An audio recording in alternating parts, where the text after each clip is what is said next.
How are you doing, Geshe? Still very, very busy?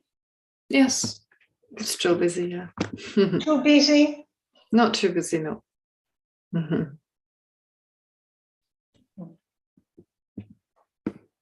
We are still meeting at lunchtime with the Punzo, and he started talking to the people who are the therapists and people like him, asking questions, and he answers with his voice. He can actually talk normally, or? Dalia says that he doesn't say a word to her. Mommy is out of he doesn't talk to her. Okay. But to the people who take care of him, work with him, they ask him questions, the staff there, and she says that he answers. I guess we are talking about words, not even sentences, but I don't know. Okay, at least, well, that's a good start, yeah. Okay, so hello everybody. As usual, great to meet here again. We are so very fortunate to have these teachings, and Geshe, we are very appreciative.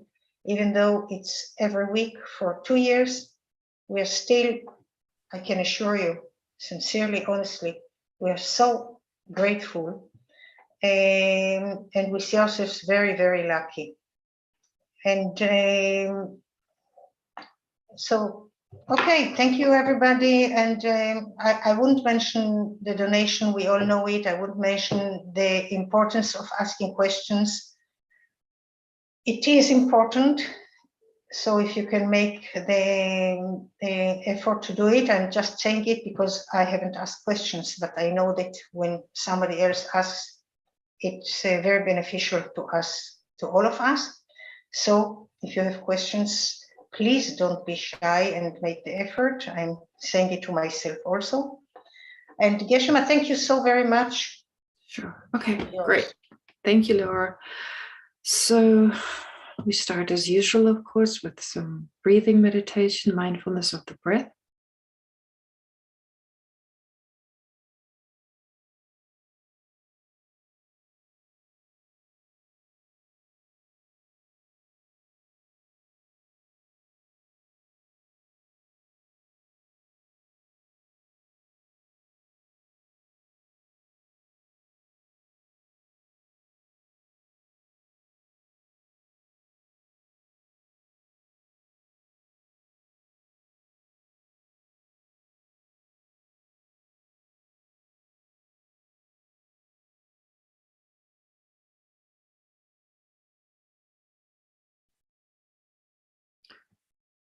And then visualize in the space in front of you, Buddha Shakyamuni.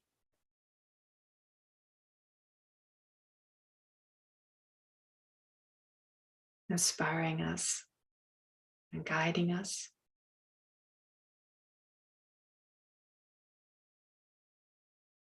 Appearing in the form of a fully ordained monk.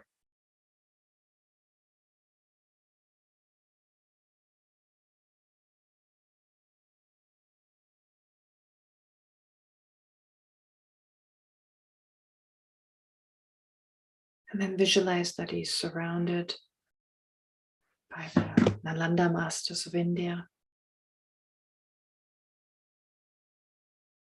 the different masters of Tibet,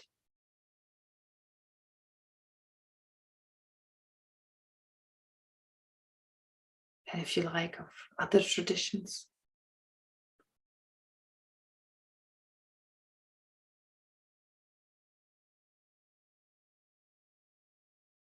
Showing us that we follow the teachings of the Buddha, if we practice what the Buddha taught, we too can attain the different realizations.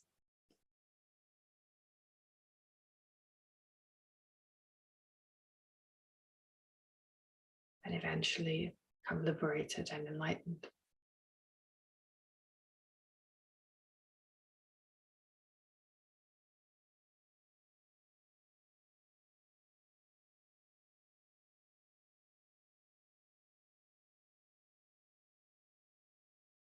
You also think that you're surrounded by all sentient beings.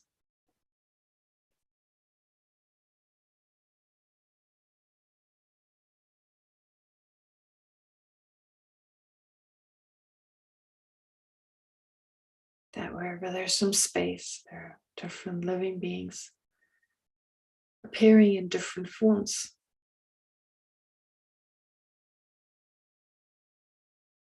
But all with the same pure and knowing mind.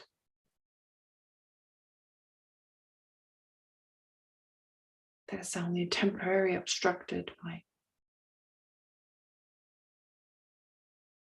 aspirations to liberation and enlightenment.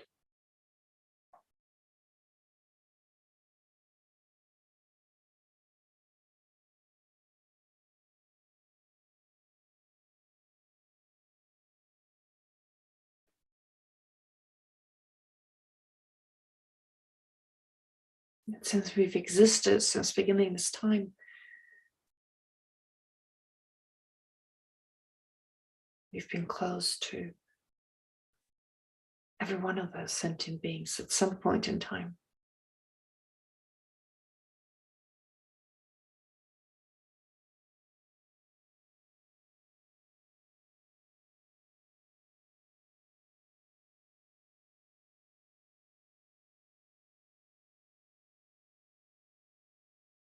And even now, it is only in dependence on them that we can attain enlightened state of a Buddha.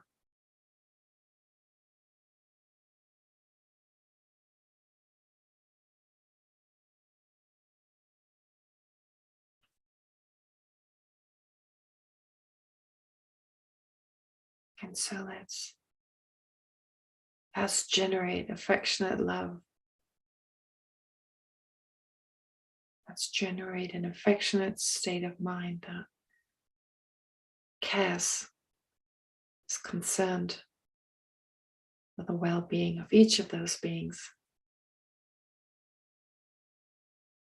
feels close to them and accepts them for who they are.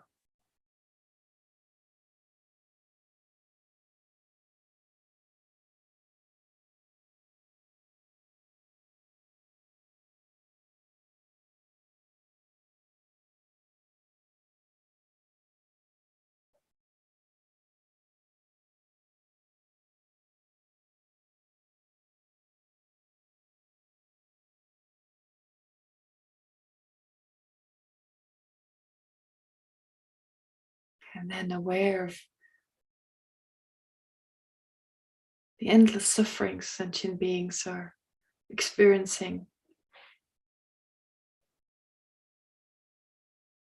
all the time, without any way out of their samsaric state. Generate great compassion, that is the aspiration for all sentient beings to be completely free from their sufferings, and the aspiration, may I be able to lead sentient beings towards a state free from suffering and its causes.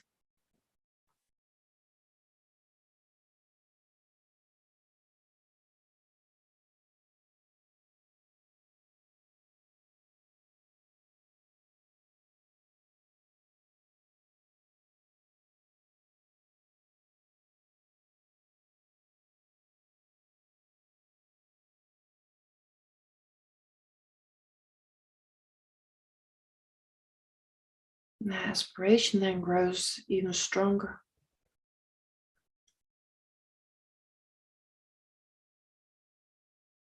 Gives way to the determination or the altruistic attitude that is determined to do whatever is necessary to lead sentient beings to a state free from suffering and its causes.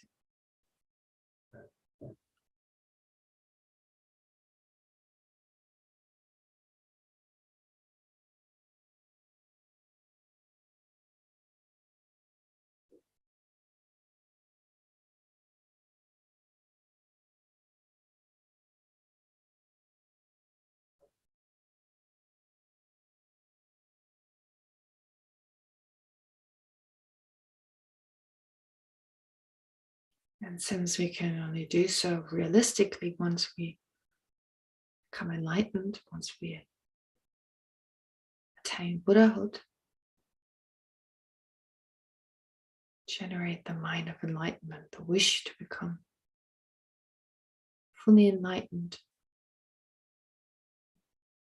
mainly for the welfare of all sentient beings.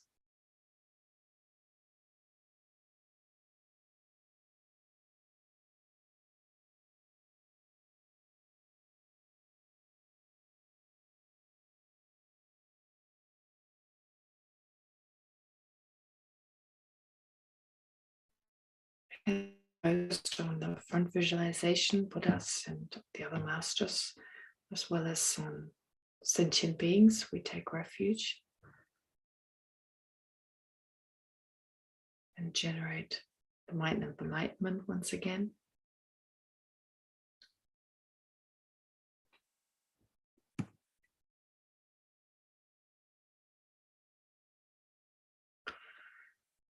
I go for refuge until I'm enlightened to the Buddha, the Dharma, and the Supreme Assembly.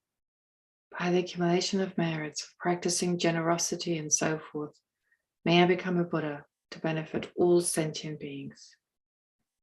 I go for refuge until I'm enlightened to the Buddha, the Dharma, and the Supreme Assembly. By the accumulation of merits of practicing generosity and so forth, may I become a Buddha to benefit all sentient beings. I go for refuge until I'm enlightened to the Buddha, the Dharma, and the Supreme Assembly. By the accumulation of merits of practicing generosity and so forth, may I become a Buddha to benefit all sentient beings.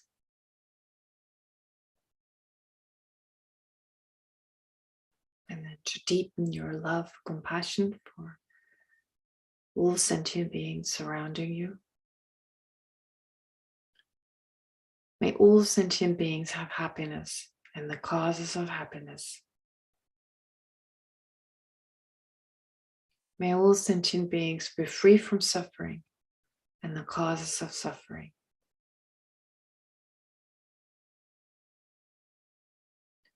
May all sentient beings never be separated from happiness that is free from suffering.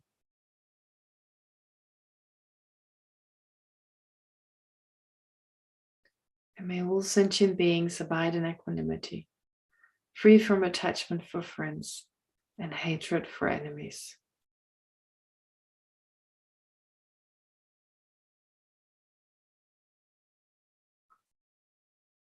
And now focus specifically at the front visualization. Reverently I prostrate with my body, speech, and mind. I present every type of offering, actual and imagined. I declare all my negative actions accumulated since beginningless time.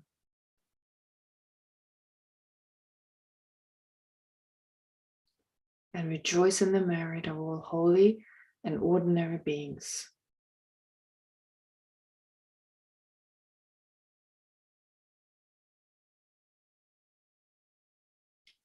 Please remain until the end of cyclic existence.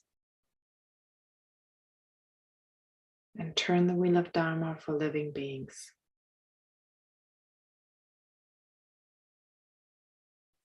I dedicate my own merits and those of others to the great enlightenment.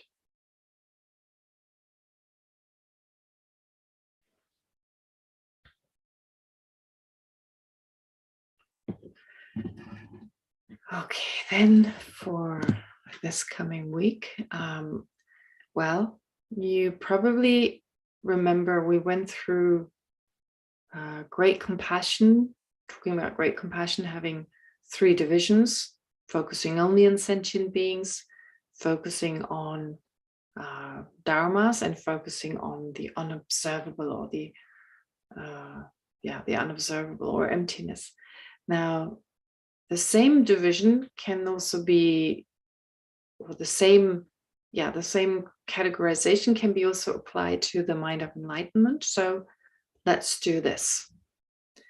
We've gone previously through bodhicitta, just focusing on sentient beings, on all sentient beings attaining enlightenment, or the wish to become enlightened for the benefit of all sentient beings. And I would like you to continue doing this, of course, but to combine it this time in exactly the same way as the three types of compassions, or the last two types of compassion, are combined with wisdom. I'd like you to do the same with the mind of enlightenment. So enlightenment, focusing on all sentient beings, we've done that. We're focusing only on sentient beings.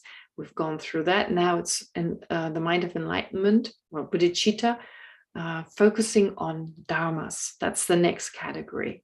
Not on emptiness, but on dharmas, which means you generate the mind of enlightenment, but also generate a mind that focuses on certain dharmas, in the sense certain facts other than emptiness. So with regard to conventional facts that are conventional truth. So for instance, in this case, let's take the impermanence of sentient beings. Now, as you continue to generate the mind of enlightenment, if you continue to generate bodhicitta, so you focus on all sentient beings, but the trigger may be your interaction with a particular person, and in that moment you focus on them, focus on their suffering, and also, then generate, of course, the mind of enlightenment, the wish to become enlightened for their benefit, in order to help them to overcome that suffering, but at the same time remember their impermanence. So they're changing moment by moment, just as anything else around us, all the sense objects, persons, people, minds, and so forth, they're all changing constantly. And to become aware of the course changes, of course, everyone is going to die, everything will at some point go out of existence, but also the subtle changes. So if you can do that, focus on, whatever seems easier initially, definitely their coarser emptiness, their coarser impermanence is probably easier to focus on initially. So they're going to die, their suffering will at some point be gone. The suffering they experience right now, it will not continue forever. Whatever happiness and pleasure they have right now, that will go as well. So in that way, just focus on their impermanence. The whole week, if you can, make it about, focus on not just sentient being suffering and the fact they want to become enlightened for their welfare, but also at the same time focus on the impermanent nature of all compounded, of all conditioned phenomena. So that would be then, if you bring it together with bodhicitta, kind of, if you connect it, if you bring the two together, the understanding of impermanence and bodhicitta, if you bring the two together in the way I just described, so generate the mind of enlightenment and focus right away on the impermanence of yourself, sentient beings, mainly on sentient beings, your object for bodhicitta, then you have that second type of bodhicitta that focuses on dharmas. In this case, dharma here being impermanence. So this is what I'd like you to do also for the remainders of this class, to bring bodhicitta together with the understanding, with wisdom, basically. So to combine the two, to not just focus on the method aspect, but bring it together with the wisdom aspect as well, which is also what we'll do here today when we go through the last 3 verses of the 6th chapter. But before we do that, I want to answer a few questions. I don't know whether I answered all of Jimmy's questions. I don't really, because there was a time when I didn't answer questions. So in case he's still with us and I haven't answered any of his questions, please, you should ask again. Also, Dalit told me that there are some questions from the group that you should write down, right, next week. So that's early enough. So then there are actually just 3 questions from Tauseti that Dalit very kindly sent me.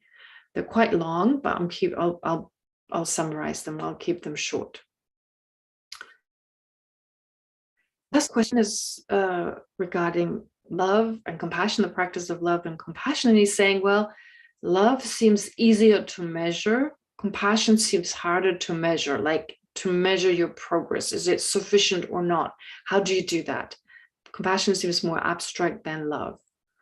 That's just a summary of his question. Of course, there's a lot more to it, but we don't have time to go through all the details.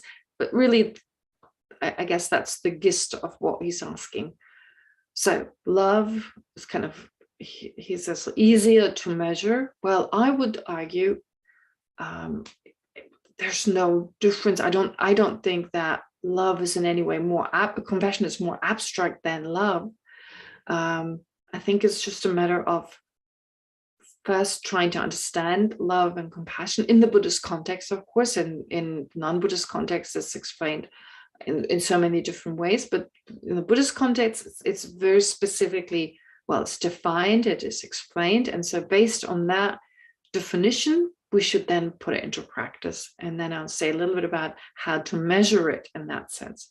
So as you know, just in a few words, we talk about affectionate love versus love. Okay, so when we start this class, we always go through affectionate love. Affectionate love, really another word for that is affection. So the sense of closeness, the sense of care, caring for others, accepting them, feeling close towards them. That is the basis really for what is just described as love and what is described as compassion. And in particular, when we talk about great love, great compassion, which, well, it's a state of mind that focuses on all sentient beings, which doesn't mean you have to know all sentient beings or take to mind each and every sentient being, but just a sense of no matter who they are, as long as they have a mind, as long as they have consciousness, it applies to them as well. So this kind of unbiased affection, which is affectionate love or just affection. And then once you've generated that, based on that, you generate that affectionate mind, then focuses either on the well-being of sentient beings, wishing them to be well, to be happy, to have happiness, or even better, lasting happiness, that you would then call love. And if you don't focus on their well-being, but rather on their suffering, combined with the wish for them to be free from suffering, you have compassion. So affection is the same, affection for all sentient beings. In the case of love, in the case of compassion, that's the same. But the perspective or the focus, well, not the focus, but what you're apprehending, what you're wishing for is slightly different. Although if you have love, you have great compassion. If you've generated, that is, if you've cultivated great love, you've cultivated great compassion, and the other way around. Because, well, if you wish for someone to have lasting happiness, you also wish for them to be free from that which is in the way, that which prevents a person from experiencing lasting happiness. And if you wish for someone to be free from that which prevents them from having lasting happiness, then you also wish for them to have lasting happiness. So it's like, it's not the same mind. It's a different type of mind because you can only focus on one or the other. But with this affection for all sentient beings, wishing them to have lasting happiness, that's described as great love. And if you wish for them to be free from whatever keeps them, prevents them from experiencing that lasting happiness, so suffering, if you wish them to be free from that, you have great compassion. So I don't think great compassion is more abstract. It's difficult to generate. In order to have the most effective great love, great compassion, well, you need to have a good understanding of the Dharma. I mean, what are sentient beings? What about their mind? What are you wishing for?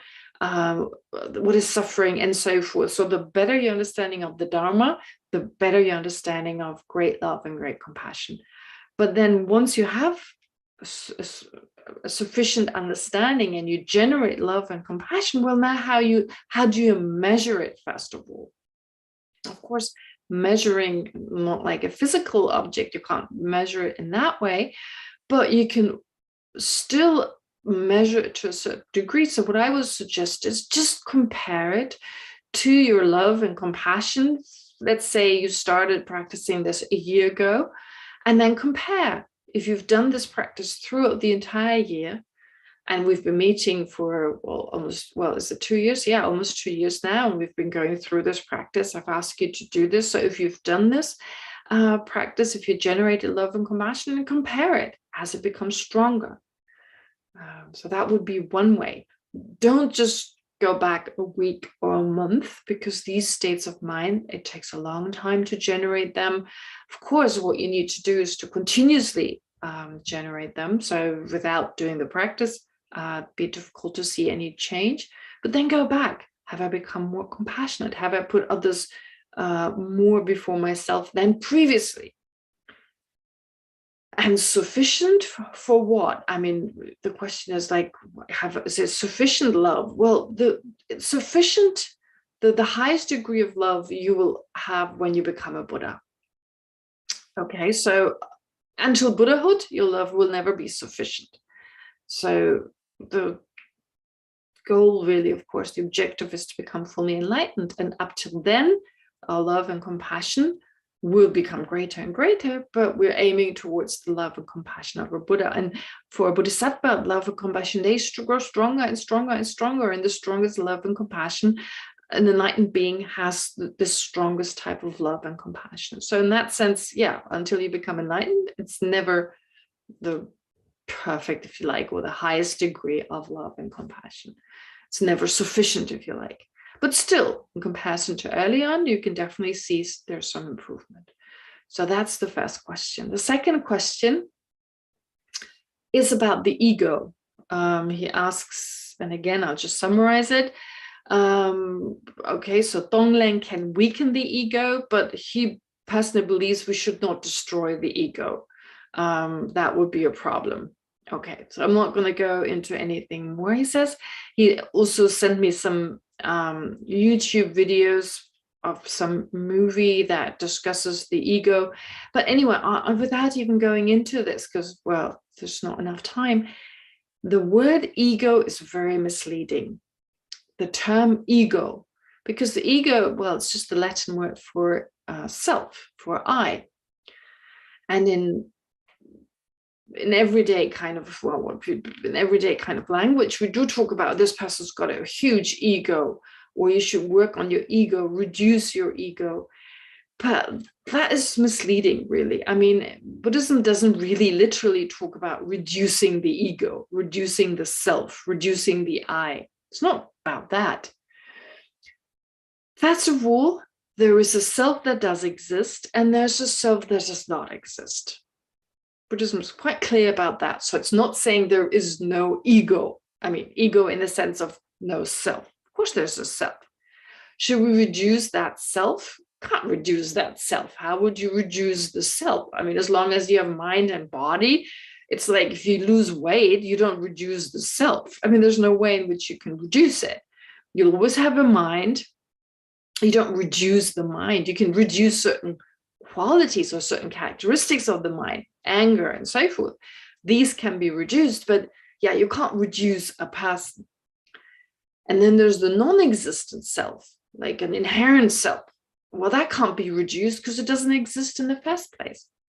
So whichever self you take, the self that exists or the self that is just projected by our own mind, none of them can be reduced.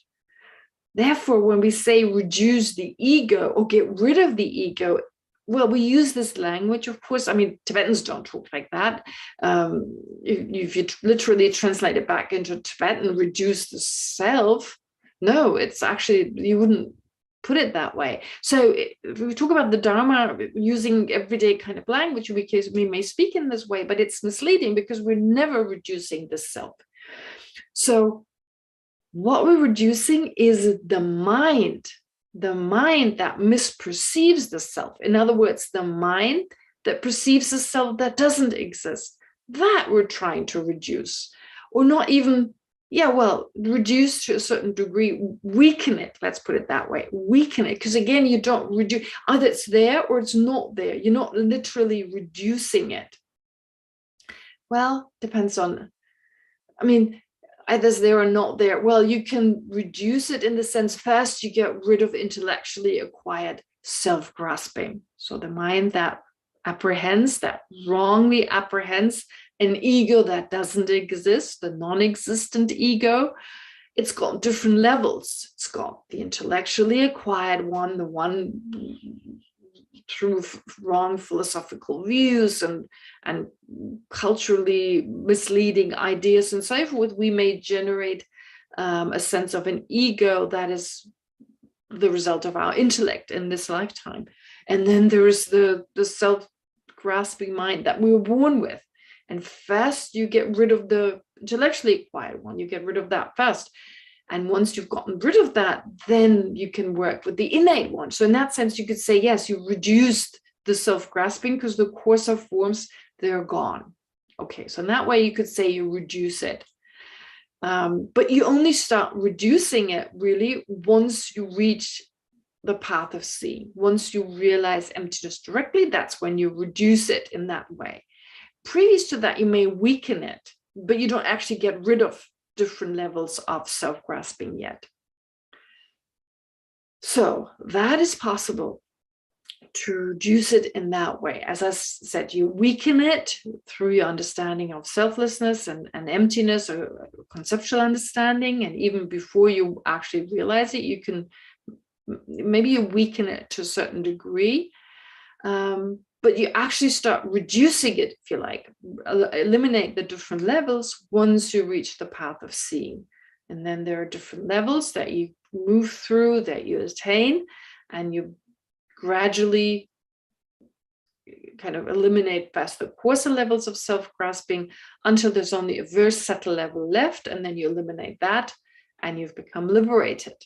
And all you've got left to do are the imprints that were left by that self-grasping mind. Now you have to eliminate those in order to eventually become a Buddha, once these imprints have also been eliminated. So in that sense, you don't eliminate the ego, you eliminate the mind grasping at the ego. All right, grasping at the self. But oftentimes the ego, the word ego, is used for the self-grasping or for the self-centeredness. So actually, really, ego is often, when it's explained in a Buddhist context, we should reduce our ego, work with our ego, recognize our ego. It actually doesn't stand for the self-grasping mind, but for the self-centered mind, for self-cherishing. So then ego refers to a mind that arises from self-grasping, that believes my own happiness, my own well-being is more important than that of others. So that's self-centeredness. When the word ego is used to describe it, well then, of course, you can reduce it. You can temporarily reduce it. You can only totally overcome it if you eliminate its root, which is self-grasping.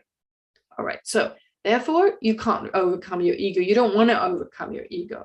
Ego only in the sense of self-centeredness.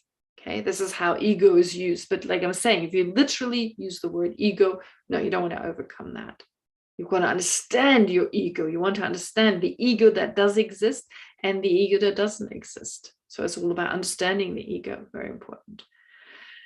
And then the last question doesn't take long. In his teaching on Lojong, His Holiness states, the ultimate enemy is within ourselves. So the question that is here, can the final enemy be overcome? And yes, that's what it's all about. What is our enemy? Well, we've got two enemies, basically. Self-grasping and self-centeredness. And of course, all the other afflictive emotions that arise from them. But it's really those two, self-grasping, self-centeredness.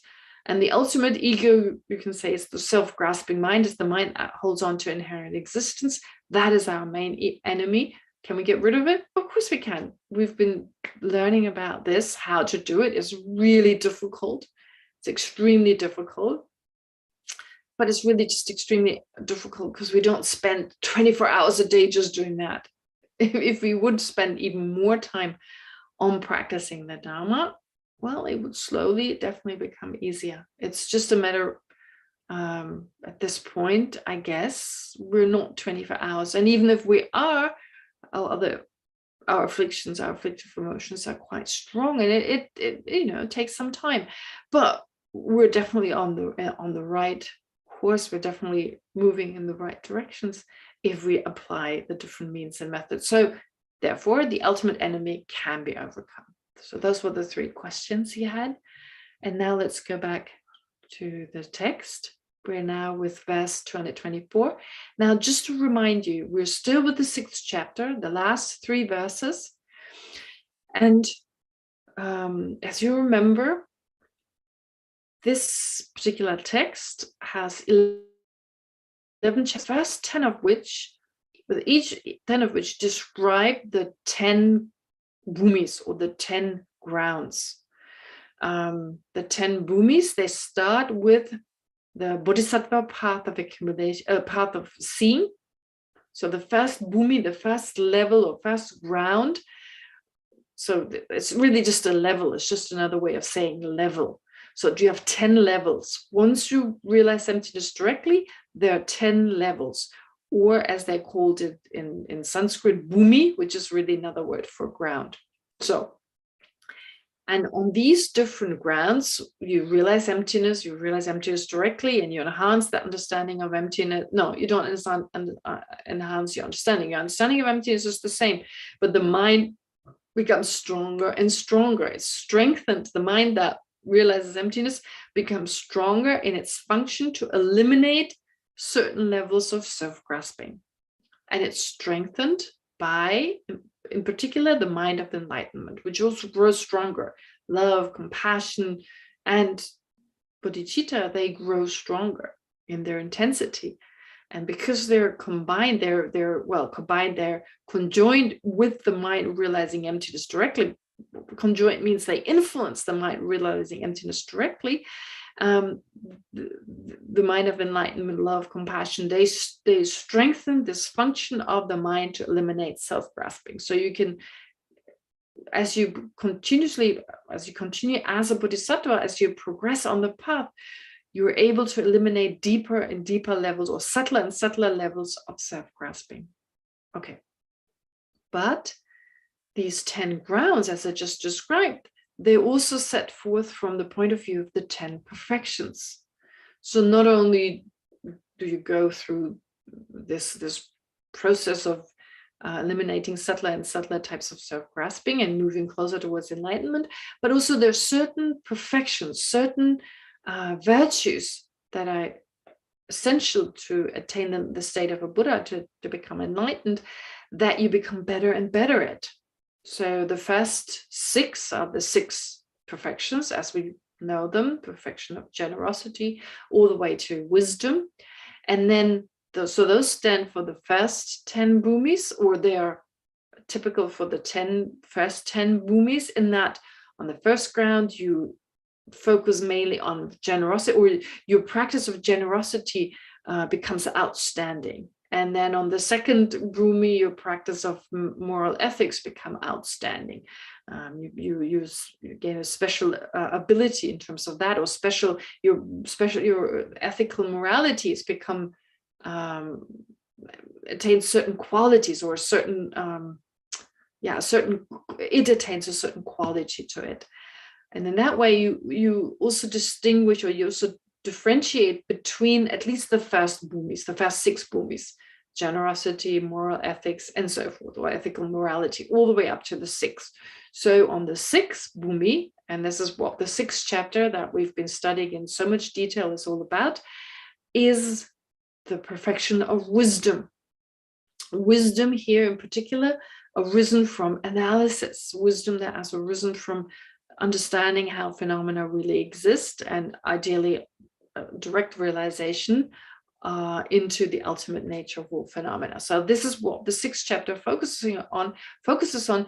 So no surprise, the 6th chapter being the most extensive one, because it's all about wisdom, and wisdom in particular with its object emptiness.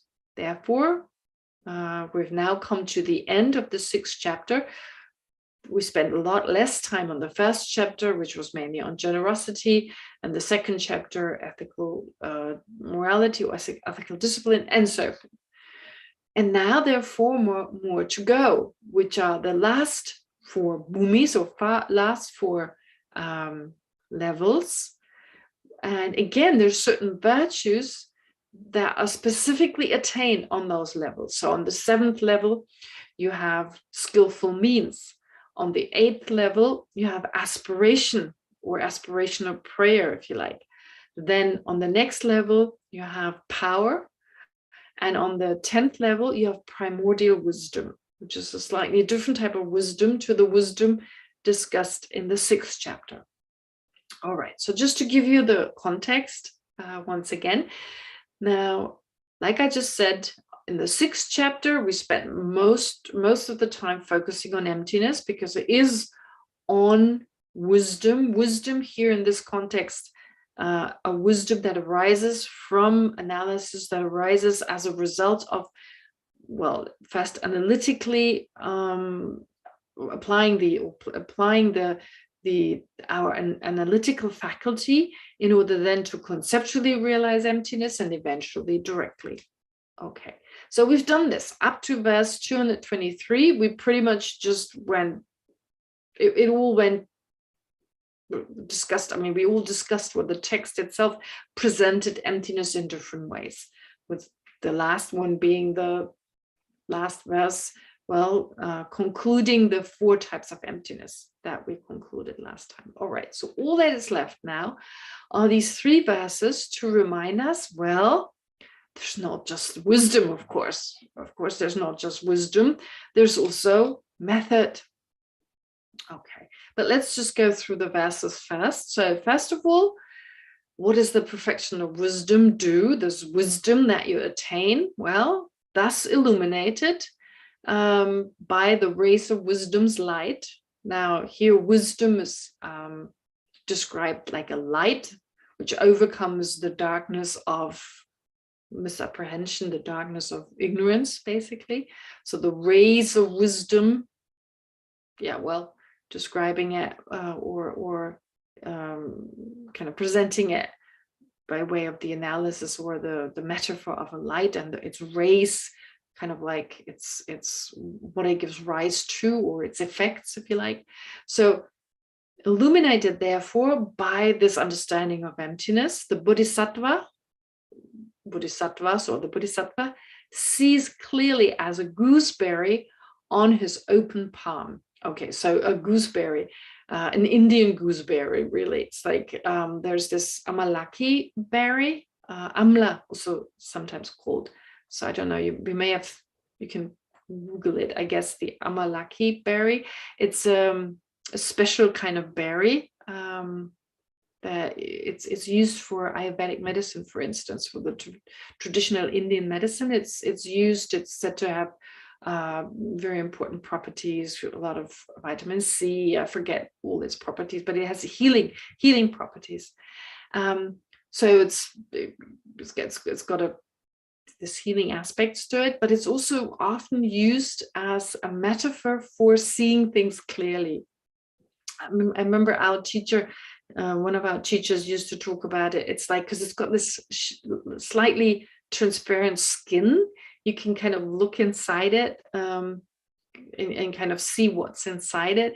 So that could be like an analogy for, well, you see the gooseberry, but you also see beyond it, because it's got that transparent quality. You can see what's inside it. So you can go deeper in that sense. I think that's how our teacher explained it. But anyway, the point being, once you have an understanding of emptiness and there's wisdom, it develops, but with this light, especially this direct perception, you see emptiness, the ultimate nature of all phenomena, as clearly as if you had a gooseberry lying on your open palm. All right, so the gooseberry being the emptiness, and then if it's kind of transparent, you can possibly even see the open palm, you can see the conventional, it enables you eventually, well, the bodhisattva, of course, doesn't see both truth simultaneously, but eventually you'll be able to see conventional and ultimate at the same time. But anyway, the point being still that this gooseberry is on the palm of your hand and you see it as clearly as the gooseberry, you see emptiness. And that the 3 realms in their entirety, so the 3 realms here meaning anything that exists within samsara, in particular, in their entirety, are unborn from the very start, are not inherently born, have not inherently come into existence. So in other words, realizing the emptiness of all phenomena, samsara, but implied, of course, in that also beyond samsara, anything that exists, lacks inherent existence, is inherently unborn from the very start, has never existed in any other way.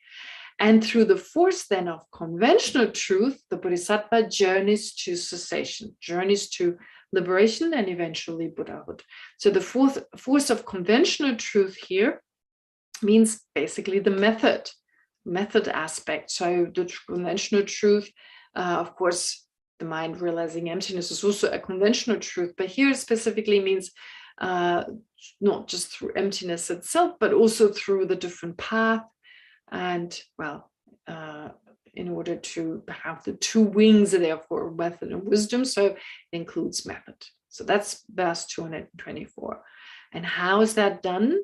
How is this then done? Well, with the focus, of course, on all sentient beings. So bringing wisdom together with method.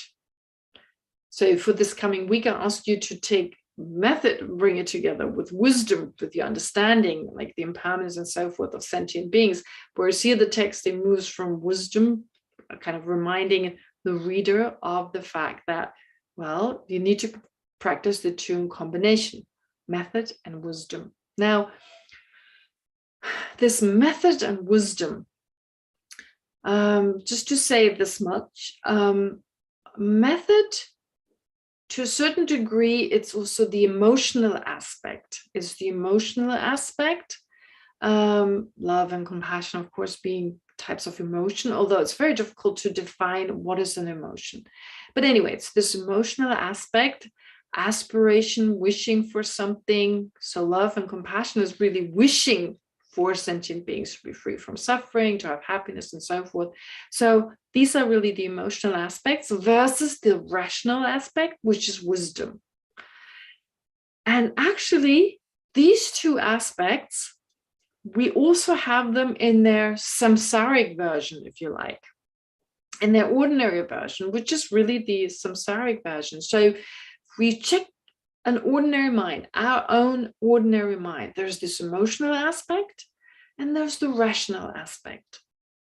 So emotional, well, especially in the sense of the afflictive emotions, not all afflictions are emotions, but like anger, aversion, attachment, well, those are emotional afflictions, emotional delusions, if you like. So the delusions such as aversion, etc., they're of an emotional nature. And there's the rational aspect. That is our misapprehension of reality. I mean, it has that rational function, but it doesn't mean its reasoning is in accordance with reality. So usually the way I look at it is, for instance, well, when we get angry, there's always a process of thought preceding that moment of aversion and anger. So this person has said such and such. How dare they say so? So there's this thinking aspect of the mind, that rationalization, although it's not really rational, it's not really logical, because we're wrong about how phenomena exist, about the other person, about ourselves, and so forth. But nonetheless, there's this process of analysis. What have they done? How dare they did this, and they did this to me yesterday, and they do it again today, and I've been so kind to them, and I don't deserve this, etc. And then that gives rise to a particular emotion, in this case, anger. And that then influences again our thinking, our rational aspect of the mind. But as we can see from that example here, it's off. It's off. So it's off in the sense that our thoughts are influenced by our ignorance, and that gives rise to emotions that are actually harmful. So our thinking is not in accordance with reality, and therefore our afflictions are actually, our emotions are harmful. Now, but still, our mind has these two abilities. It has the emotional, or these two functions. It has the emotional function, and excuse me, and it has this rational function. And now Buddhist practice is about using those two functions, but replacing our rational aspect that is based on a misapprehension of reality with a correct understanding of reality. So to understand that the other person who harms me, who harms someone else, who I would ordinarily get angry with, no, understanding that, well, there's dependent arising, there's karma, there's the lack of inherent existence of the person, of the harm, of the harmer, and so forth. And then based on that, instead of generating hatred and aversion, we generate love and compassion. So the two functions are utilized, but instead of using our ordinary irrational kind of ideas of reality and giving rise to certain harmful emotions, we generate wisdom and method. So the emotional aspect really including the method aspect, and of course wisdom being that rational aspect. So replace those two. So right from the beginning, we had those two wings, if you like, except they couldn't fly. They were stunted. Anyway, so here's talking about using those two functions. Here, in the case of the Bodhisattva, highly trained already. So through his mind, through the mind of the Bodhisattva, here, well, his or her mind. So this, though his mind may rest continuously in cessation, it doesn't literally mean the Bodhisattva is always absorbed in the realization of emptiness, but the wisdom is always active. Even if it lies dormant, even if it lies latent, it still influences the Bodhisattva. So here cessation refers to emptiness, especially when you realize emptiness directly. Here emptiness, and Lama Tsongkhapa explains this in his commentary, Illumination of the Intent.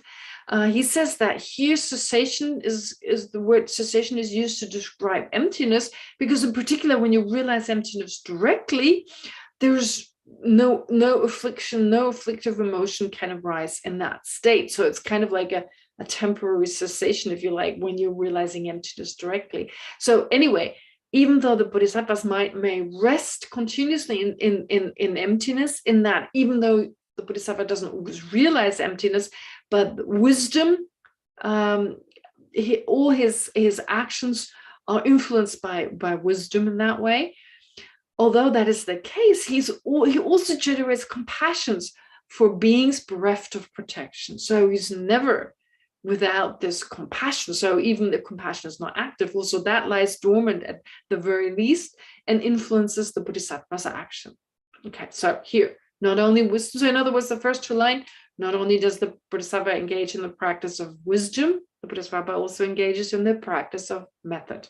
And of the methods, most important is compassion, because it focuses on that which is in the way of sentient beings' lasting happiness. Advancing further, he will also outshine through his wisdom all those born from the Buddha's speech and the middle Buddhas. Now, this addresses something that was addressed in the first chapter. I think it was verse 8. I don't know whether we can quickly go to verse 8. That would be 1.8. If you just go to the search engine and go to 1.8, it should actually take you to that number, because you've got the verse numbers there. Let me also find my own text. Oh yeah, there we have it. 1.8. I think it's 8. Yeah. Oh, when at gone afar, he will also surpass them by his intelligence.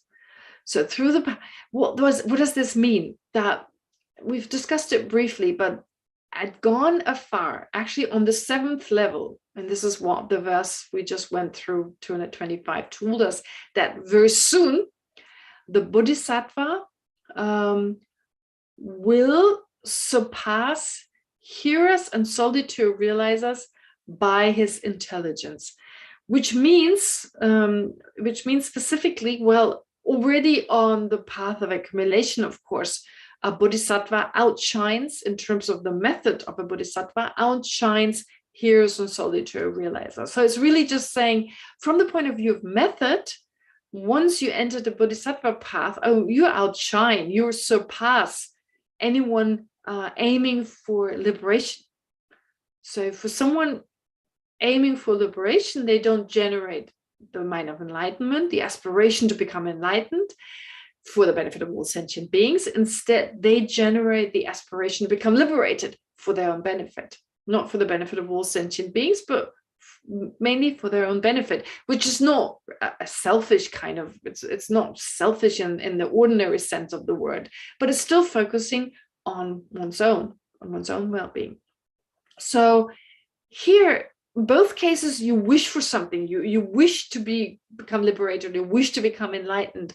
But in terms of those two wishes, those two aspirations, the Bodhisattva, from the method point of view, definitely outshines in terms of that aspiration, outshines hearers and solitary realizers. So the method aspect of a Bodhisattva outshines even from the path of accumulation onwards. From the very beginning of the Bodhisattva path, outshines hearers and solitary realizers, but not from the point of view of wisdom, because the wisdom is the same. According to the Prasangika school, what you realize is the same thing. You realize emptiness. You have to realize emptiness. You realize it conceptually first, and eventually you realize it directly. So all the way up to the sixth ground, the Bodhisattva's wisdom does not outshine or surpass the wisdom of hearers and solitary realizers. But from the seventh level onwards, it does. On the level of gone afar, it does. And now the question is why? All right, now we can go back. So it was mentioned in verse 8 of the first chapter. Now we can go back to verse 225. I've already explained it when we went through it then, but I'll say it again here, and it's also explained, of course, in Lama Tsongkhapa's commentary. So the last two lines of verse 225, advancing further, he or she, the Bodhisattva, also outshines through his wisdom. He will also outshine will, which means on the next level, outshine through his wisdom all those born from the Buddha's speech. What are those born from the Buddha's speech? We had that also in the very first verses. Those are hearers. They're born from the Buddha's speech, hearing the Buddha's speech, the hearers, and the middle Buddhas, or which is just a translation of a Sanskrit word, which another word for solitary realizer. So they outshine the Bodhisattvas on that level. And the reason being, and here actually in Lama Tsongkhapa's text, he gives this quote from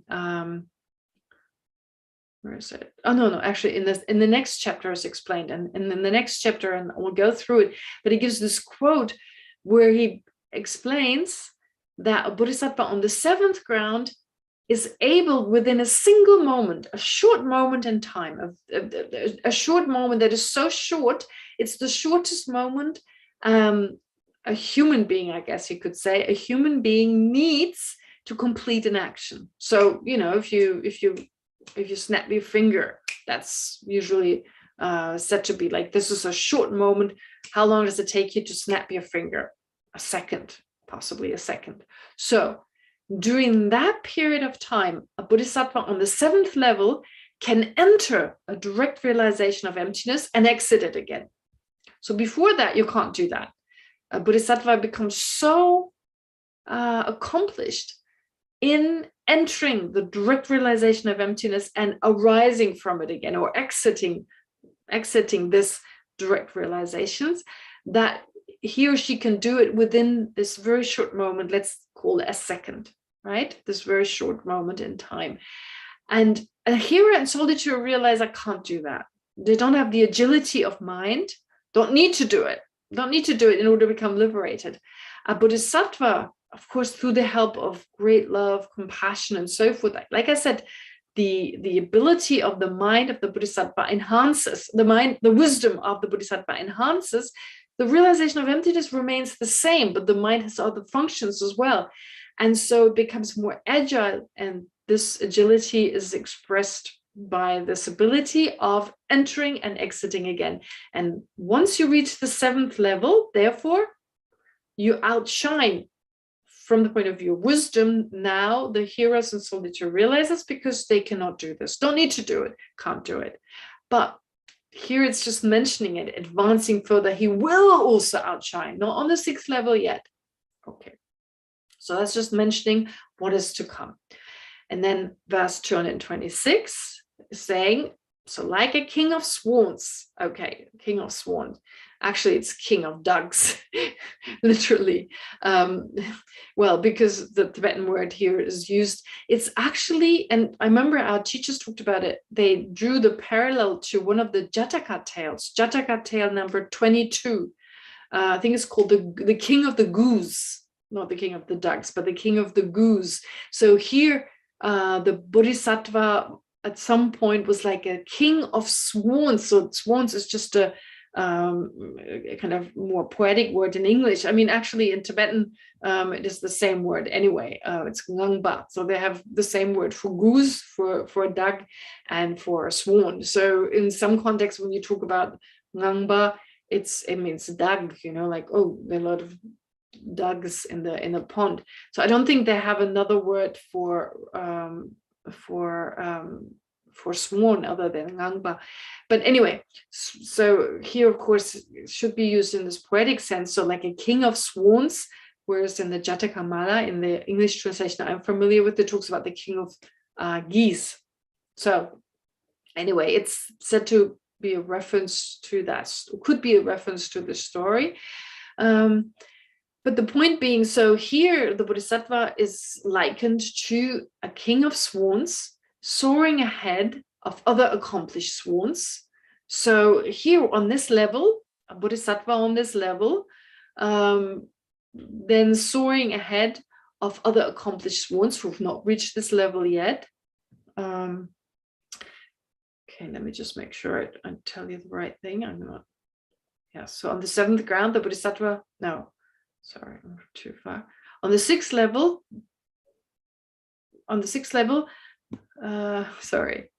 who's like a sweet king of swans, will spread wide his 2 wide wings, the right and the left wing, of the stages of the path of conventional truth, and will soar ahead of other accomplished swans. So it doesn't specify who these other ones are, but yeah, well, it makes sense to talk about, to say, of the 5th level, 4th level, I mean, all the way, let's say, from the path of accumulation, path of preparation, and then the 1st level path of seeing, and 2nd to 5th level on the path of meditation. So that's how the 10 levels, I didn't mention that before. Usually the simplest way to say the 10 levels, the 10 bhumis, here we're talking about the 6th bhumi, or the 6th level. That is part of the path of meditation of a Bodhisattva. So the path of seeing is usually seen as the 1st bhumi, and then from the 2nd bhumi onwards, a Bodhisattva has entered the path of meditation. That's the simplest way to describe path of accumulation, path of seeing, together with the 10 bhumis. Anyway, having briefly mentioned that, so now we're talking about a Bodhisattva on the 6th level, who's like a king of swans, who soars ahead of other accomplished swans, so any other Bodhisattva on a lower level, with wide wings of both conventional and ultimate truth. Conventional here refers to method, and ultimate truth refers to wisdom. Of course, you could also say the true truth, yes, also that, literally taking it that way. But actually it refers to, conventional refers to the different path, in particular, method, such as love, compassion, and so forth. And then ultimate truth to the mind, the wisdom realizing emptiness. So with those 2 wings spread wide, propelled by the powerful winds of virtue. So really important, a Bodhisattva needs a lot of virtue, accumulates a lot of virtue. So there's a lot of emphasis, therefore, in this tradition, and of course, actually in all Buddhist traditions, a lot of emphasis on accumulating virtue, as much virtue as possible. So, for instance, we do the 7 limb prayers. Each of these 7 limbs are powerful tools. And that's why I take a break. I want you to really focus on each limb and not go through them, read through them quickly. No, to really mentally go through them to accumulate the appropriate merit. So the seven limb practice is one practice by which you can accumulate a lot of virtue. So anyway, if you want to enter the Bodhisattva path, accumulating powerful virtue is extremely important, because it's kind of like, it's like the capital you have in your bank, like if you want to start a business, you need capital. If you want to become enlightened, you need the capital of virtue. It enables you to continue on with your practice. Whenever you have a problem with your practice, well, there's an obstacle, and you try to purify this obstacle and accumulate virtue. So accumulating virtue in order to overcome all obstacles. So propelled therefore by the powerful winds of virtue, so method and wisdom enhanced through virtue or positive potential, the Bodhisattva would cruise to the excellent far shore, the other side, Buddhahood. So the perfections, we talk about the perfections. It's like the Tibetan word is to go beyond, or having gone beyond, or going beyond. So the far shore is the far shore of Buddhahood, having the oceanic qualities, the vast qualities there, like an ocean of the conquerors, which are the Buddha. So a very poetic way of saying, once you reach that level, the sixth level, you've gone ahead before all the other bodhisattvas. I mean, of each level, of course, you are ahead of any bodhisattva on a lower level, but especially on this level here, emphasizing wisdom, or the perfection of wisdom, you soar ahead with the two wings, method and wisdom, kind of carried forth by virtue, in order to then eventually reach the other side, reach Buddhahood, with the different qualities of a Buddha. So that's the summary of 226. It's a poetic kind of summary. All right, so with this, we're done with chapter number 6. So the 6th chapter, we've completed this. And as you can see, there are only very few verses, and we'll continue with these verses. So like I said, we won't take long to actually complete the text now. So then we have the 7th ground and the 8th ground. And I hope this is clear, those last 3 verses, really just reminding the reader, wisdom, yes, the focus was on wisdom, but without method, no way. Okay, so you can only, with the 2 wings of method and wisdom, so only then, and with the appropriate virtue, combined, of course, with purification practice in order to overcome anything that prevents us to continue on.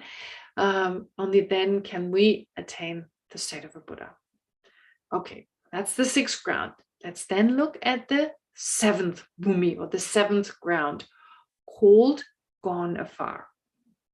So this verse here, it's only got 3 lines instead of 4 lines, as all the previous, most of the previous ones had 4 lines. So it's got only one verse. So here, and this level is called gone afar. Okay, you can see each level has its own name. And so the 7th level being gone afar, if you go through the different chapters, you can see all their names. So gone afar. Here on gone afar, the Bodhisattva will enter cessation instantly within a single moment. We went through that before, right? Previously, at the end of the 6th chapter, Chandrakirti told us the Bodhisattva will reach that state, by which then the Bodhisattva surpasses in terms of wisdom, hearers, and solitary realizers. And here it's again specified. And Lama Tsongkhapa actually quotes the 10 Ground Sutra, which is, of course, one of the main sutras on which Chandrakirti's entry into the middle way is based, or entering the middle way. The main sutra, one of the main sutras, is the 10 Ground Sutra, and he quotes it again and again throughout this text. And although here it only talks about entering the cessation, but in the 10 Ground Sutra, it's more specific. It says, so the Bodhisattva who abides on the 7th Bodhisattva ground enters and exits, both enters and exits from cessation, even within a single instant of a mind moment. So a single moment here, a single moment that is needed to accomplish an action, well, here a mental action, to be able to complete a mental action, but however long that takes, within that single moment, a bodhisattva is able to enter and exit again. So it's like direct realization and out again. And I mean, for us, it's hard enough to just enter it. I mean, to realize emptiness directly, of course. And then once we're able to do that for the first time, we enter into it. So once you reach the path of seeing, you enter into it, but you won't be able to come out of it right away. You're absorbed in it for some time. As I said, through familiarity on one hand, but also because the mind becomes more agile, more becomes stronger and attains more abilities through the practice also in method. Okay, so including bodhicitta and so forth. And of course, also more reasonings are applied to understanding emptiness.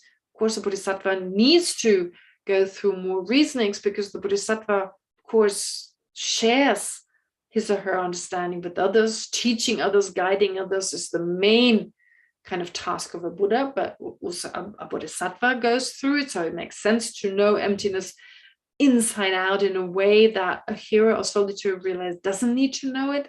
Definitely when it comes to the different reasonings, for instance, but also that mental agility, that is given here for a bodhisattva based on the special practice a bodhisattva engages in. Okay, and like I said, on that moment onwards,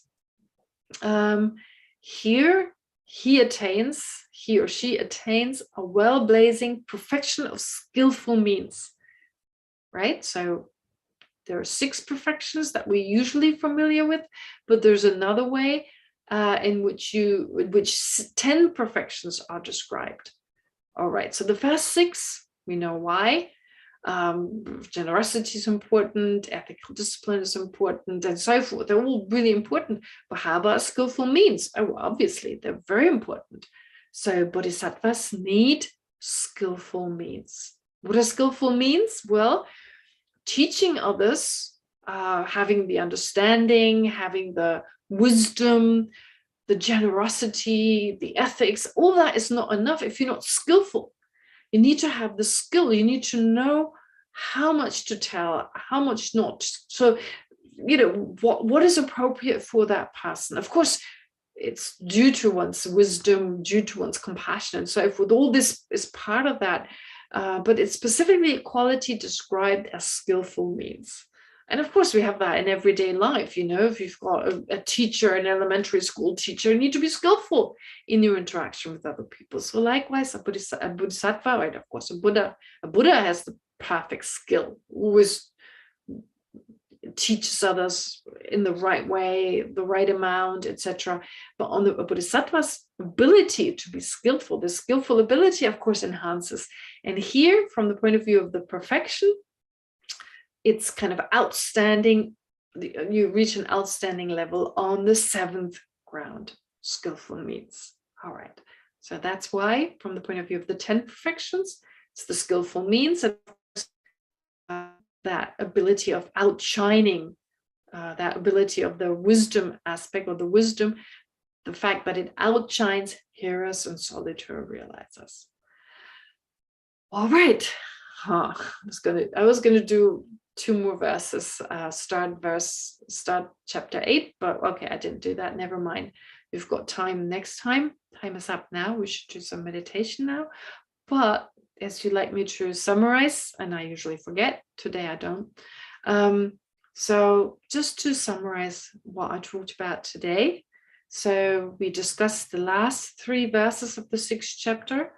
I just quickly reminded you of each of the first 10 chapters.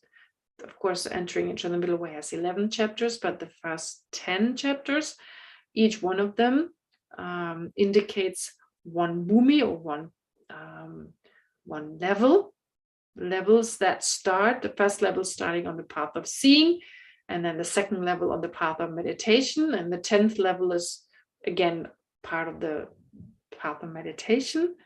And really the 11th level would then be Buddhahood, though usually we just talk about 10 levels. Okay, so each chapter indicates one, and the 6th chapter, of course, being wisdom. And after we've gone through wisdom in so much detail, Lama Tsongkhapa then tells us, well, once the Bodhisattva has realized emptiness the way it's described here, and has trained his or her mind in the appropriate way, then the Bodhisattva will see emptiness like you see a gooseberry on the palm of your hand. And with that, then the Bodhisattva is able to realize, of course, the ultimate nature of all phenomena. And through the force of the conventional, the method in particular, moves closer towards liberation and eventually enlightenment. And then specifically, well, the focus on all sentient beings is described in verse 225 and 226, that the Bodhisattva not only focuses on wisdom, not only rests in his realization of emptiness, here described as cessation, but also has great compassion for all sentient beings. So those two are in a balanced state. And of course, then later on, his wisdom will increase even further to such a degree that he will outshine on the 7th level. Outshine here as in solitude realizes. And the Bodhisattva then is likened to a king of swans, as we know from the Jatakamala, for instance, who soars ahead and with the 2 wings, method and wisdom, and propelled by the wind of virtue, then, or merit, then attains the state of a Buddha. That's what we learned as part of the 6th chapter. And the 7th chapter, we learned that here the main virtue, the main quality a Bodhisattva attains is the skillful means. It's like this is typical for the 7th or 7th level, 7th ground, called Gonefar. And of course, here mentioning again the ability of entering and exiting again this direct realization of emptiness, on that agility of the mind being reached on the 7th ground. All right, so that's enough. And of course, if you read the illumination of the intent, you have more. There's more information, but I don't think I need to explain it. It's pretty self-explanatory if you read Lama Tsongkhapa's commentary. Okay, that's that for today. And then let's do a short analysis, in particular on these last 3 verses of the 6th chapter. Okay. And we start, as we always do, with some breathing meditation, some mindfulness meditation.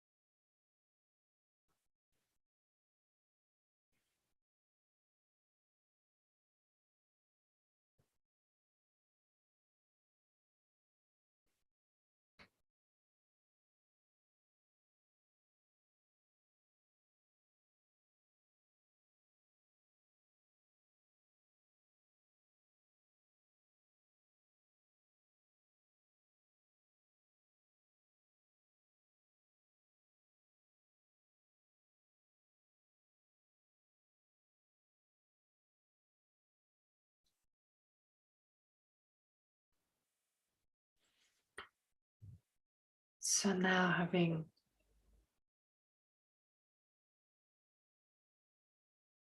studied,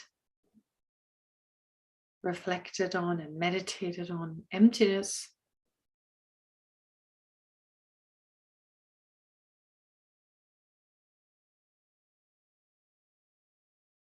especially with the verses of the 6th chapter,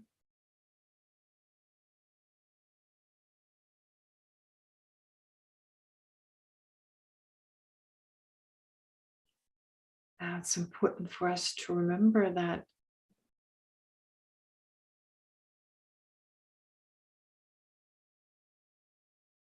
Our goal should be the direct realization of emptiness.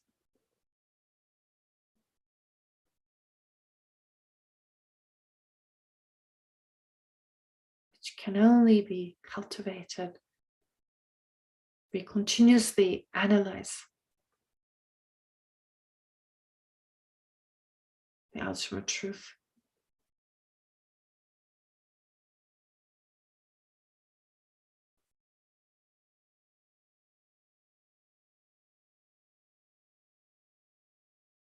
In the form of the 16 emptinesses.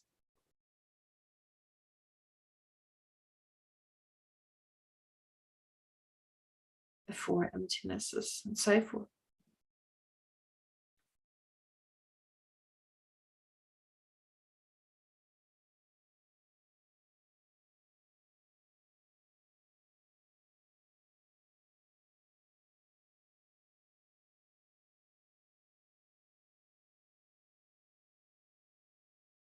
If we make an effort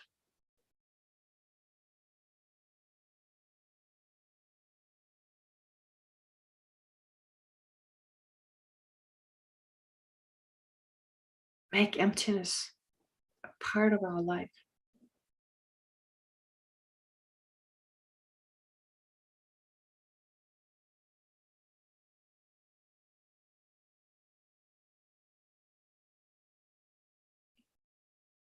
take any opportunity we can get to apply the reasonings.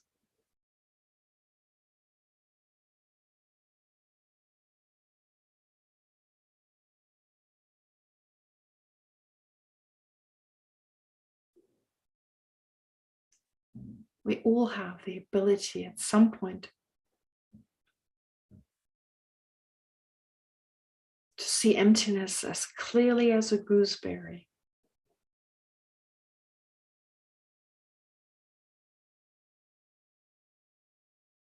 Or as clearly as an amalaki berry.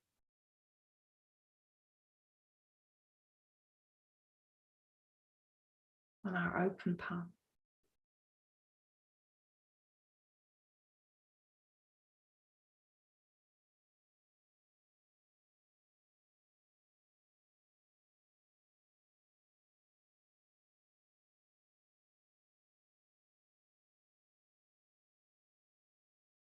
To understand that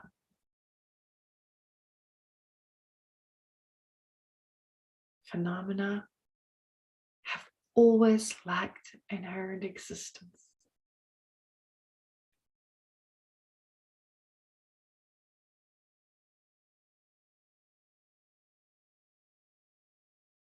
That whatever exists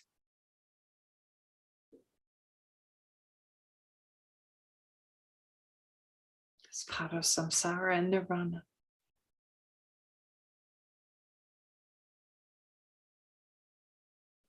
Is merely labeled.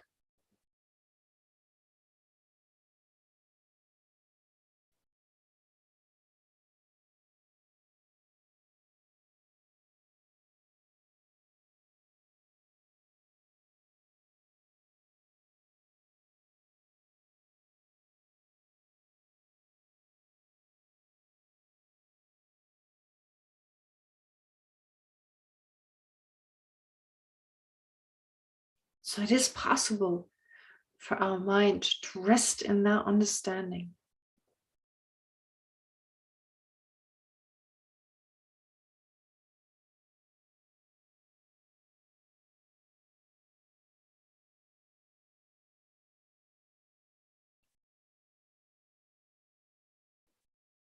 To always know in the back of our mind, the back of our head,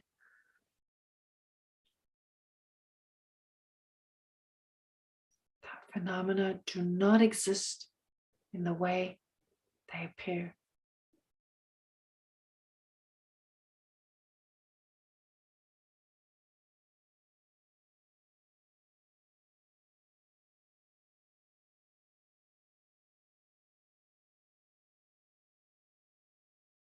While also never be separated from compassion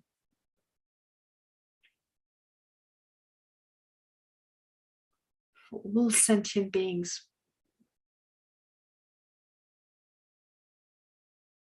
caught in samsara.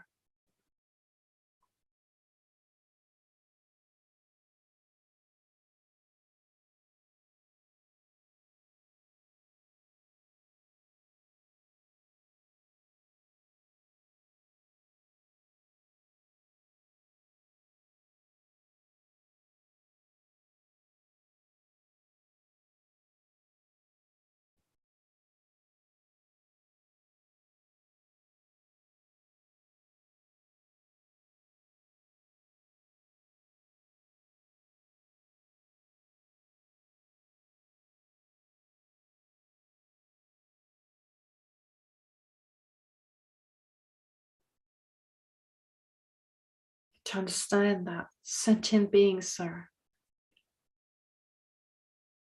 helplessly controlled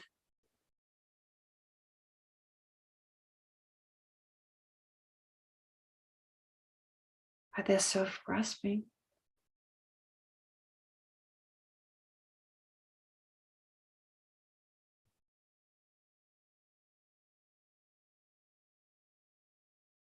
and their self-centered attitude.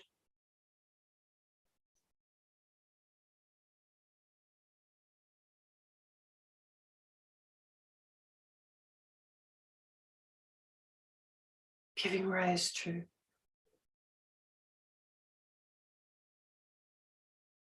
the prison of attachment, aversion, envy, and so forth.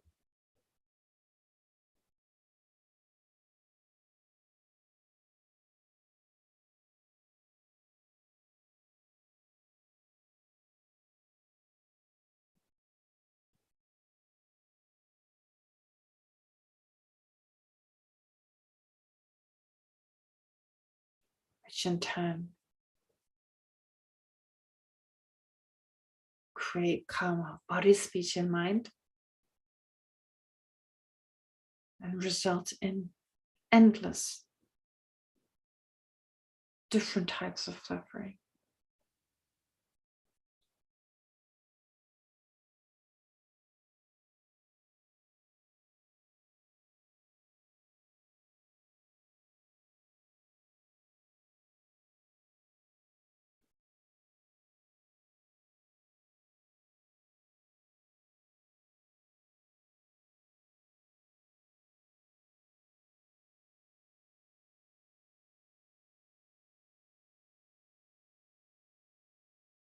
So we have a personal responsibility to utilize our precious human birth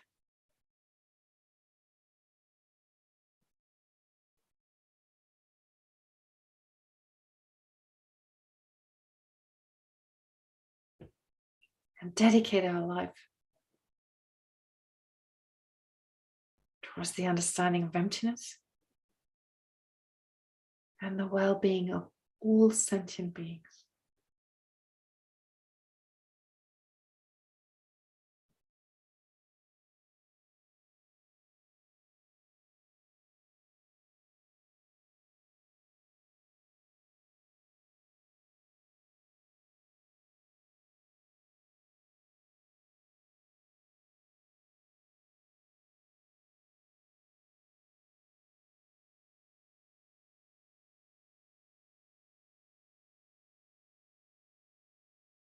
So that we will enter the path of accumulation, the path of preparation,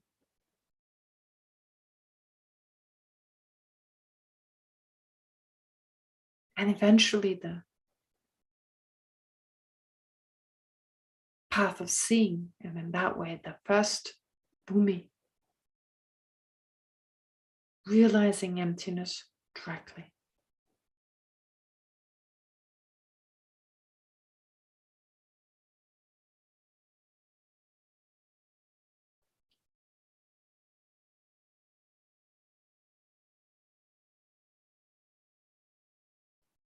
but not to stop there, but to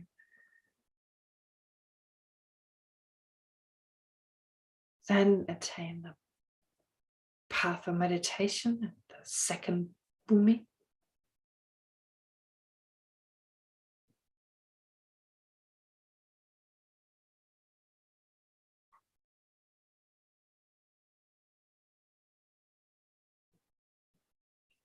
And then the other bhumis all the way up to the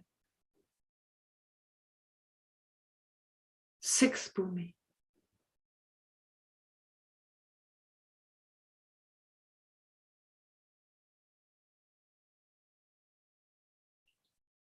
On which our perfection of wisdom has become outstanding.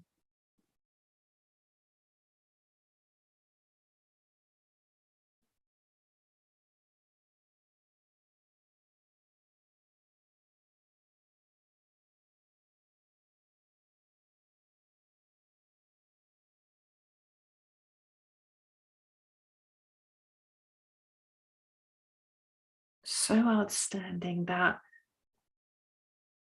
our mind has become agile enough that on the next bhumi we can enter and exit from the direct realization of emptiness within a single moment.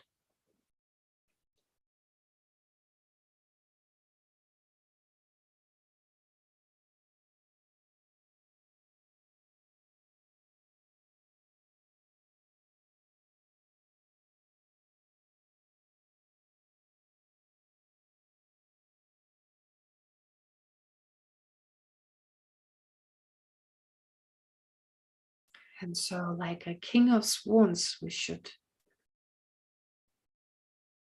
soar ahead of other accomplished bodhisattvas.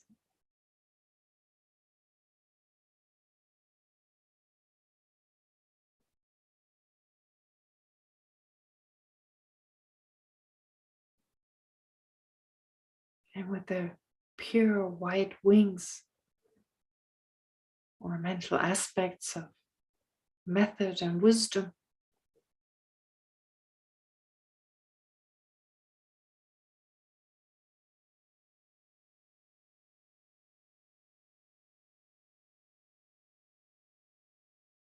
propelled or supported by the powerful winds of virtue,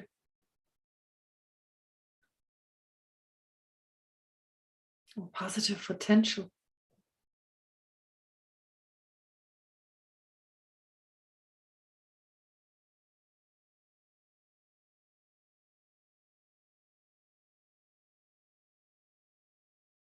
We should make an effort to cruise towards the other shore, that is enlightened qualities of a Buddha.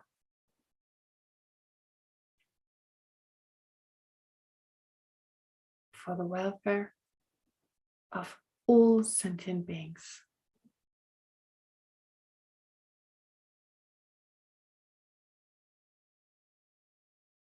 Making our existence truly meaningful.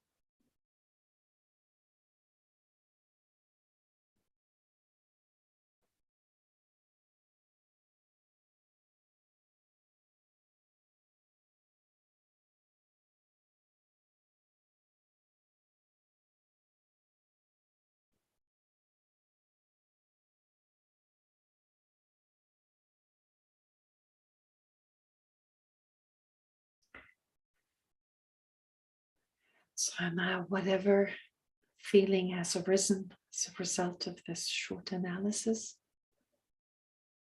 take a moment to single pointedly focus on just that. To sink deeper into your different levels of mind.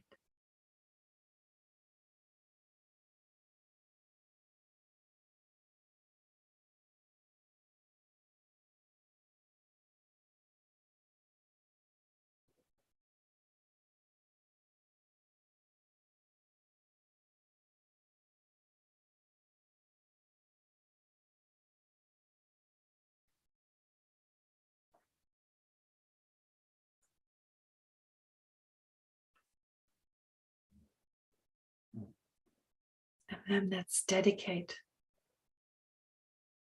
positive potential we've accumulated together. May it, of course, become cause for us to reach the other shore, that is the enlightened state of the Buddha, for the welfare of all sentient beings.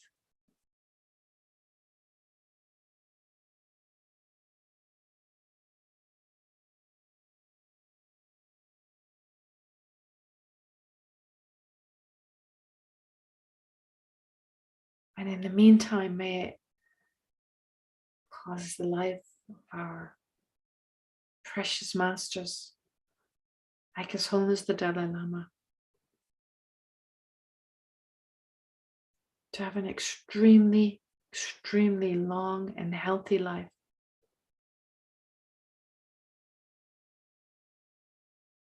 So that they continue to teach and guide us.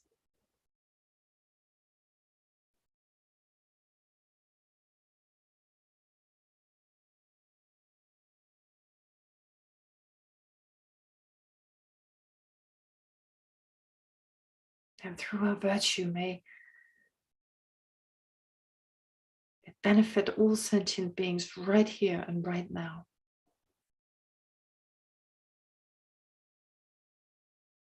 Have those who are sick, like Geshe and Tali Lubin and everyone else,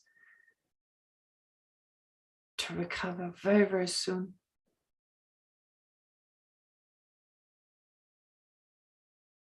May bring love and compassion to those causing war and conflict.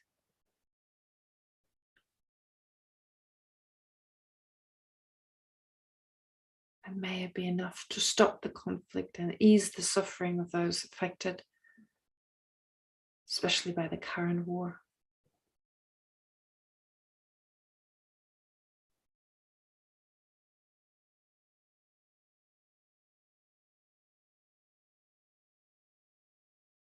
And may our virtue, of course, have the results as described by Shantideva.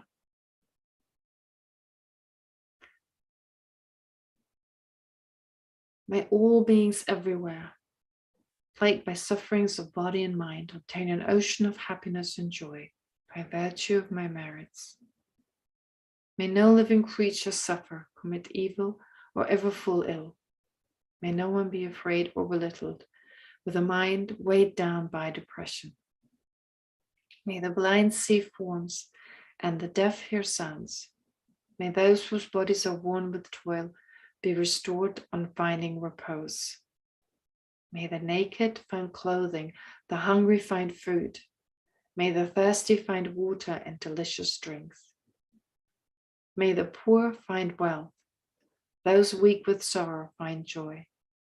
May the forlorn find hope, constant happiness and prosperity.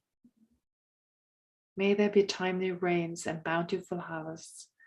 May all medicines be effective and wholesome prayers bear fruit. May all who are sick and ill quickly be freed from their ailments. Whatever diseases there are in the world, may they never occur again. May the frightened cease to be afraid, and those bound be freed. May the powerless find power, and may people think of benefiting each other.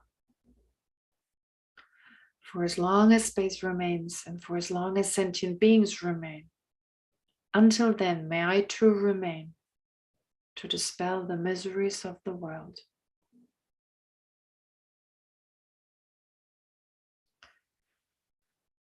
All right, thank you very much. Just to remind you for what to do this coming week. Again, bodhicitta over and over again. You know enough about it, especially love and compassion that need to be the driving forces of your aspiration to become enlightened. So to generate it, even if you just watch the news, generate it for those beings on the news, for the news anchor, for when you watch a movie, any sentient being, always remember the mind of enlightenment. But try to bring in wisdom as well, the understanding of the impermanence, first of all, the impermanence of all sentient beings. So their suffering, their mind, their body, and everything else. All right. Thank you. Have a good week. And, Thank you. be healthy, be well. Thank you. Laila. See you again Thank you, later. Geshe. Bye. Good night. Dankeschön. Good night. Danke, good night.